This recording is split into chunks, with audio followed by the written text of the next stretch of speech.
Hello everyone. इस video में हम लोग एंजाइम्स के ऊपर मोस्ट इम्पॉर्टेंट एमसीक्यू क्वेश्चन को कवर करेंगे। मैंने इससे पहले ब्लड बैंक के जो मोस्ट इम्पॉर्टेंट एमसीक्यू क्वेश्चन होते हैं उनको भी कवर कर रखा है, तो उनको उसको जाके आप देख सकते हैं। एंजाइम, सबसे पहला question, enzyme which uses oxygen as hydrogen acceptor, तो वो है tyrosinase, answer A.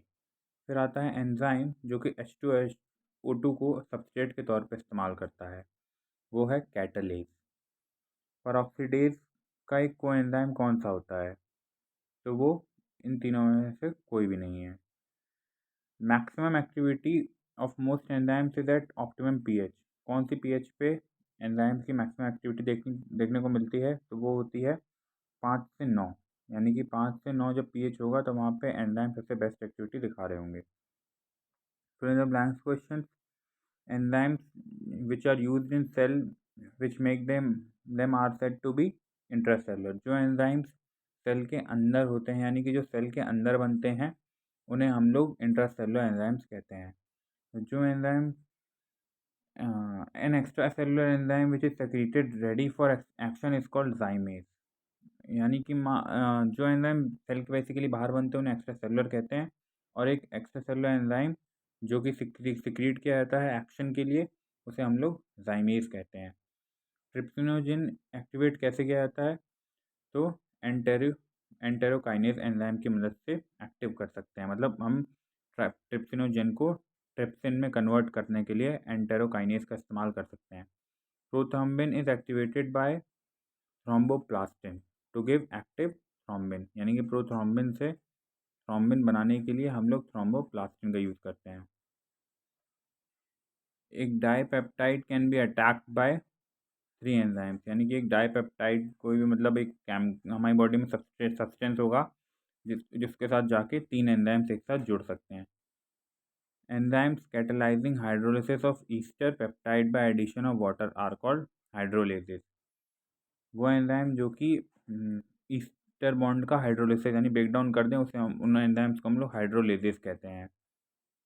Enzyme catalyzing the linking together of two compounds, couple of breaking of a pyrophosphate bond और और dash in similar compound are called, सबसे पहले ATP और ligases, वो enzyme जो कि दो कंपाउंड की लिंकिंग को कैटलाइज करें या फिर उनके ब्रेकडाउन को पायरोफॉस्फेट बॉन्ड में वो एटीपी की मदद से और एक सिंपल कंपाउंड की मदद से लाइगेज की मदद से कर सकते हैं।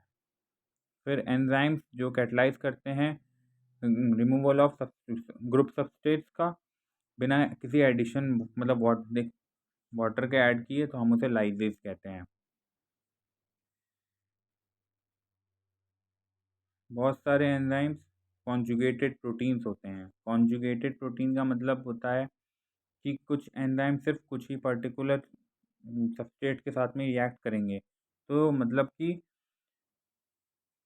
इनको कई लोग इनको पसंद होना पड़ेगा किसी की, जैसे कि मान लीजिए हम हैं, हम सबसे अट्रैक्ट नहीं होते, वैसे ही एंजाइम्स के पास भी हर चीज़ जाके अट्रैक्ट नहीं होगी, कुछ चीज़ें जाके किसी एंजाइम से जुड़ेंगी, किसी एंजाइम से कुछ चीज़ें नहीं जुड़ेंगी, तो इसीलिए सारे एंजाइम्स मैक्सिमम एंजाइम्स कॉन्जुगेट ही होते हैं। यही होता है कॉन्जुगेट का मतलब। Enzymes the organic catalyst differ from inorganic catalyst in their extraordinary specificity. Organic catalyst यानी ऑर्गेनिक एंजाइम्स इनऑर्गेनिक एंजाइम्स से अलग होते हैं अपनी स्पेसिफिसिटी में। कई सारे सब्सटेंस 3 बॉन्ड बनाते हैं एंजाइम्स के साथ में। लिवर में 90% of the NADP specific enzymes होते हैं माइटोकॉन्ड्रिया के बाहर।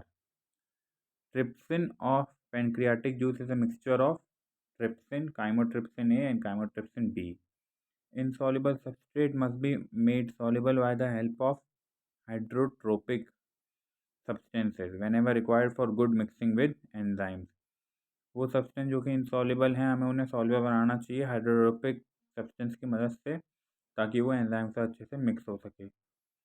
0 डिग्री सेल्सियस के ऊपर most enzymes are inactive. 0 degree Celsius के ऊपर ज़्यादातर एंजाइम्स इनएक्टिव होते हैं। Pepsin works only in acid medium and is inactivated by making the medium alkaline. Some enzymes which are activators are called kinases. Perspective for enzyme solution is toluene. Best preservative for enzyme is toluene, and enzymes are destroyed by formaldehyde. Thank you so much. I hope कि आपको ये questions useful लगे होंगे।